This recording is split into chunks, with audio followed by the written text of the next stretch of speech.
بسم اللہ الرحمن الرحیم، السلام علیکم۔ آپ دیکھ رہے ہیں بو نیوز ہیڈ کوارٹرز۔ میں ہوں آپ کے ساتھ سلمان مرزا، میں ہوں سہرش زہیر اور میں ہوں شائستہ شہزاد۔ اسرائیل کی دہشت گردی اپنی انتہا کو چھونے لگی ہے۔ کئی معصوموں کا خون بہانے کے بعد اقوام متحدہ کو مظلوم فلسطینیوں کا خیال آ ہی گیا۔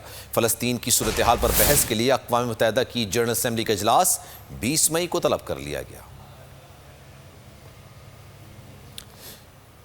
اجلاس الجزائر اور نائجر کی درخواست پر طلب کیا گیا ہے۔ جنرل اسمبلی اجلاس جمعرات کو صبح 10 بجے ہوگا۔ اقوام متحدہ جنرل اسمبلی کے صدر نے اجلاس بلانے کی تصدیق کر دی ہے۔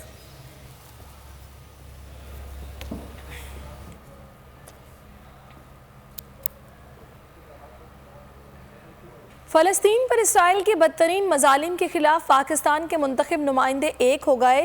قومی اسمبلی نے فلسطینی عوام سے اظہار یکجہتی کے لیے قرارداد منظور کر لی۔ قرارداد میں اسرائیلی حملوں کی شدید مذمت کی گئی۔ کہا گیا کہ یہ ایوان فلسطین کی آزاد ریاست کا مطالبہ کرتا ہے۔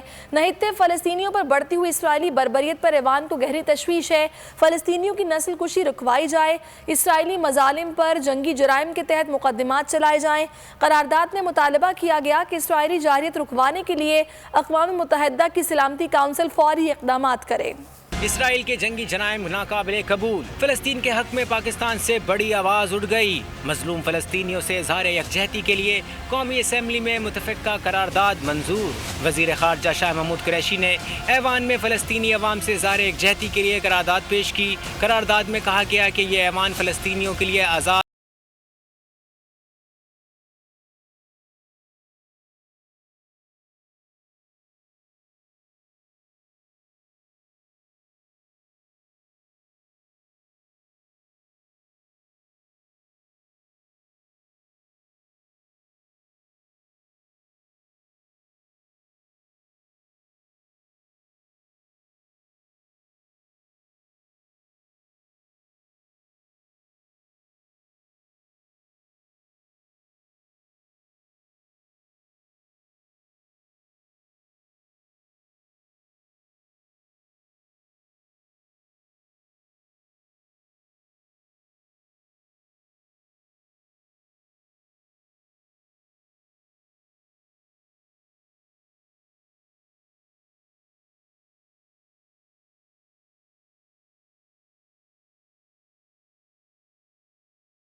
غزہ کی پکار پر پاکستانی اظہار یکجہتی کے لیے سڑکوں پر نکل آئے۔ اسرائیلی مظالم کے خلاف بھرپور احتجاج کیا۔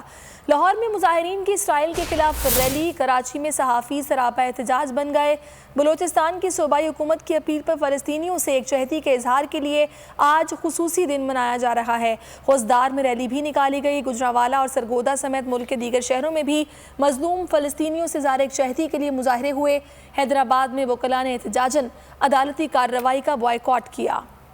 سماجی رہنما فیصل ایدھی کا غزہ جانے کا اعلان، 5 افراد کے لیے ویزے کی درخواست دے دی۔ بول کے پروگرام اب پتہ چلا میں گفتگو کرتے ہوئے کہا کہ پاکستان میں فلسطین کے سفارت خانے سے رابطہ کیا ہے۔ فلسطین میں اس وقت ادویات کی بہت زیادہ ضرورت ہے، ہم 2 ٹیموں میں کام کریں گے، مصر کے راستے سے فلسطین پہنچیں گے، اسرائیل نے نہیں روکا تو کسی بھی قسم کی امداد سے پیچھے نہیں ہٹیں گے، فلسطین کی مقامی NGOs کے ساتھ مل کر کام کریں گے۔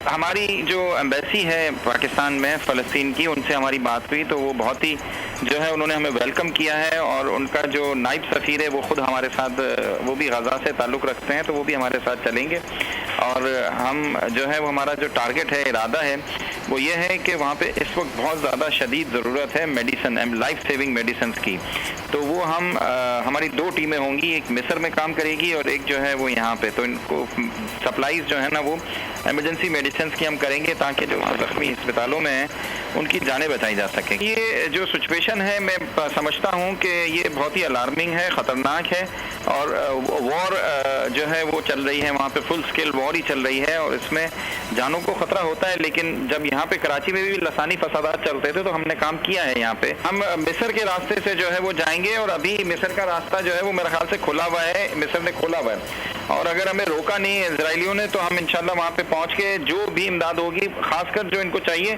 اس وقت میڈیسن چاہیے، لائف سیونگ میڈیسنز، تو وہ ہم ان کو جو ہے وہ بڑے پیمانے پہ مصر سے جو ہے وہ سپلائی کریں گے۔ اسرائیلی بربریت اور دہشت گردی کے خلاف سوشل میڈیا فلسطینیوں کی آواز بن گیا۔ اقصی کالز آرمی ٹاپ ٹرینڈ بن گیا۔ مختلف صارفین نے اپنے اپنے انداز میں احتجاج ریکارڈ کروایا۔ پاکستان یورپی یونین کے ساتھ تعلقات کو اہمیت دیتا ہے، مختلف شعبوں میں مشترکہ مفادات پر مبنی تعلقات کا فروغ چاہتے ہیں۔ Army chief general Qamar Javed Bajwa کی یورپی یونین کی سفیر سے ملاقات میں گفتگو۔ ISPR کے مطابق ملاقات میں علاقائی سیکیورٹی صورتحال، بالخصوص افغان امن عمل کی پیش رفت پر تبادلہ خیال ہوا۔ یورپی یونین کی سفیر نے خطے کے امن و استحکام کے لیے پاکستان کی مخلصانہ کاوشوں کو سراہا۔ آگے بڑھیں گے، کچھ بات کریں گے شہر قائد کی موسم کی اور تاؤتے طوفان کی۔ آگ برسات سورج نے کر دیا شہر قائد کے باسیوں کا برا حال۔ درجہ حرارت 43.5 ڈگری سینٹی گریڈ ریکارڈ کیا گیا، لیکن شدت 45 ڈگری تک محسوس کی جاتی رہی۔ گزشتہ شب 2015 کے بعد دوسری گرم ترین رات نے شہریوں کی نیندیں اڑا دی ہیں۔ ابھی بھی کراچی کا موجودہ درجہ حرارت 35 ڈگری پر ریکارڈ کیا گیا۔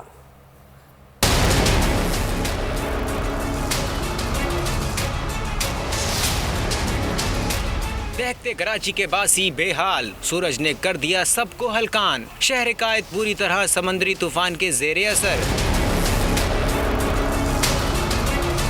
شمال مشرق کی گرم ہواؤں نے شدت پکڑ لی، درجہ حرارت 43.5 ڈگری سینٹی گریڈ ریکارڈ کیا گیا، لیکن شدت 45 ڈگری تک محسوس کی جاتی رہی۔ محکمہ موسمیات کے مطابق آج شام سے گرمی کی شدت میں کمی آنا شروع ہو جائے گی۔ گزشتہ شب 2015 کے بعد دوسری گرم ترین رات نے شہریوں کی نیندیں اڑا دیں۔ 35 ڈگری نے شہریوں کو رات بھر بے چین کیے رکھا۔ آج بھی رات گئے کراچی کا موجودہ درجہ حرارت 35 ڈگری ریکارڈ کیا گیا ہے، جبکہ حیدرآباد، نواب شاہ سمیت زیر سندھ کے دیگر شہروں میں بھی یہی صورتحال رہی۔ زیادہ سے زیادہ درجہ حرارت 43 ڈگری سینٹی گریڈ ریکارڈ کیا گیا۔ محکمہ موسمیات نے گرمی کی لہر مزید 2 روز جاری رہنے کا امکان ظاہر کر دیا۔